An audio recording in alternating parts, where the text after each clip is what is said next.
I'm Jaime Proens from the Polytechnic University of Valencia, and I'm coordinating the eggplant pre-breeding project of the Global Crop Diversity Trust Crop Wild Relative Initiative.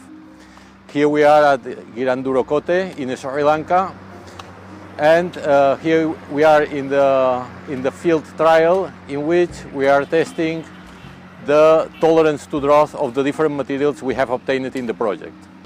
Behind me there are two plots. One of them is the control conditions, and then we have another plot in which we control the quantity of water that is applied and in which we can induce drought stress to the plants. This is done with a mobile greenhouse system in which, when it is raining, the greenhouse system is moved so that we avoid the plants getting watered by rain. In this way we can simulate climate change conditions in which drought is a major stress. So in this type of experiments we will be able to select those hybrids and those genotypes of eggplant that are more tolerant to drought. Hopefully this will be useful to obtain new varieties of eggplant which are tolerant to drought and which have a higher efficiency in the use of water.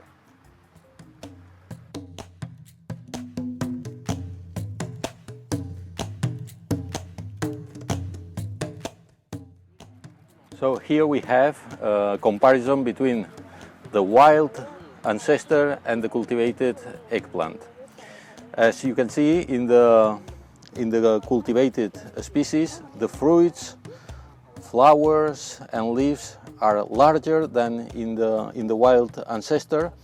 This is a common phenomenon during domestication, and the main differences that distinguish them, apart from the size, is that the shape of the wild species is round, while in the cultivated one it can be round, but also very elongated forms like here. And in the wild species we have leaves with a lot of prickles, while in the cultivated modern cultivars we have no prickles. You can see the flower is also much smaller in the wild species compared to the cultivated one, and this has a relation to the gigantism typical of the cultivated species. Also, the wild species has no anthocyanins, while in the cultivated eggplant the presence of anthocyanins appeared in the domesticated materials.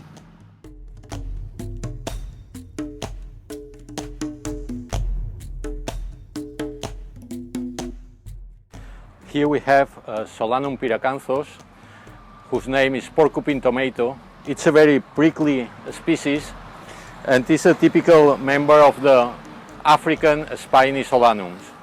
So the difference between Solanum insanum, which is native to the Southeast Asia, and this species is that Solanum pyracanthus is from Africa, while Solanum incanum is from Southeast Asia.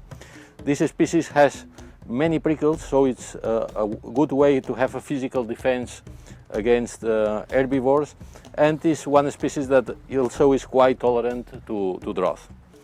So this is one of the species that we are also crossing with the eggplant with the aim to obtain varieties of eggplant more tolerant to drought, but obviously without the prickles typical of this species. Here we have one dish prepared with Solanum torvum, which is called tibatu in the local language.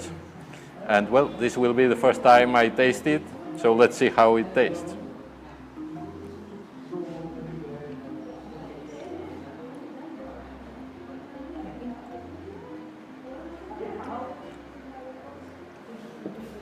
It has a nice taste. It's not bitter like other wild eggplants, and it has a consistent texture. It's really a nice way of eating wild relatives of eggplant.